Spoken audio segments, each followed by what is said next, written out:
आज हम आपको ले चलते हैं ईरान की राजनीतिक दुनिया में, जहां 1989 से लेकर हाल ही तक देश की ताकत और सत्ता पर अली खामने का प्रभाव रहा। सुप्रीम लीडर खुमैनी के निधन के बाद खामने ने सत्ता संभाली और 2026 तक ईरान के सबसे प्रभावशाली नेता बने हुए थे। लेकिन अब खबर है कि अली खामने का निधन हो चुका है और उनके राजनीतिक योगदान, उनके शासन और विवादित फैसलों पर पूरा विश्व ध्यान दे रहा है। आज हम आपको बताएंगे कि कैसे खामने सत्ता में आए, उनके जीवन की प्रेरक और विवादित घटनाएं क्या रही और किस तरह उनका शासन ईरान के सामाजिक और उनके राजनीतिक ढांचे को बदल रहा था। जून 1989 से सुप्रीम लीडर आयतुल्लाह रुल्लाह खुमैनी के निधन ने पूरे ईरान को स्तंभ कर दिया। 16 साल के एक लड़के से लेकर लाखों नागरिकों तक ने उनकी मौत का शोक मनाया। तुरंत ही असेंबली ऑफ एक्सपर्ट्स ने अली खामने को नया सुप्रीम लीडर चुना। 35 वर्षों में खामने ने ईरान में अपनी पकड़ मजबूत की और अमेरिका, इजराइल जैसे ताकतों का मुकाबला किया। अली खामने का जन्म 15 जुलाई 1939 को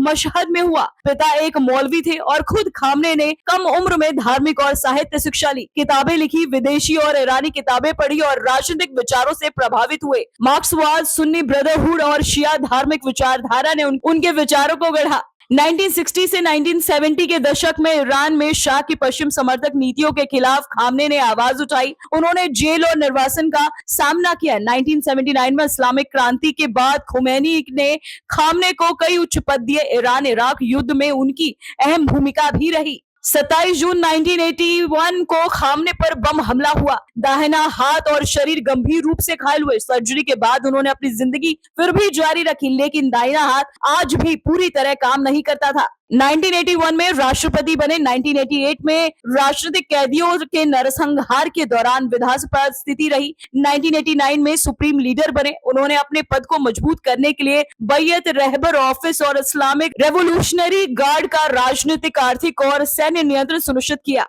खामने के शासन में महिलाओं पर सख्त इस्लामिक कानून लागू रहे। 2022 में मसा अमीनी की मौत और हिजाब कानून का कड़ा परिवर्तन अंतर्राष्ट्रीय सुर्खियों में रहा। हिजाब कानून उल्लंघन करने वालों को गिरफ्तार किया जाता और कैद में रखा जाता था। खामने के नेतृत्व में ईरान ने विदेश नीति और सैन्य ताकत को मजबूत किया। ईरान इजराइल संघर्ष में उनकी जवाबी कार्यवाहियां जारी रही। IRGC को सैन्य, राजनीतिक और आर्थिक शक्ति दी गई, जो ईरान की डीप स्टेट की तरह काम करता है। तो देखा आपने, अली खामने की यात्रा सिर्फ एक व्यक्ति की कहानी नहीं, बल्कि ईरान की राजनीति, सामाजिक संरचना और अंतर्राष्ट्रीय संघर्ष की कहानी भी थी। जेल, हमला, राष्ट्रपति पद और सुप्रीम लीडर बनने तक की उनकी यात्रा ने ईरान को बदलने में निर्णायक भूमिका निभाई। उनके समर्थक उन्हें ताकतवर नेता मानते थे, जबकि आलोचक मानवाधिकार उल्लंघन और महिलाओं पर सख्त कानून की आलोचना करते थे। लेकिन अब यह ऐतिहासिक अध्याय समाप्त हो चुका है, क्योंकि अली खामने का निधन हो गया है। ईरान की राजनीति और वैश्विक संघर्ष की गहराई को समझने के लिए खामने की कहानी आज भी बेहद अहम और प्रेरक मानी जाती है। Bureau report, RNTV national.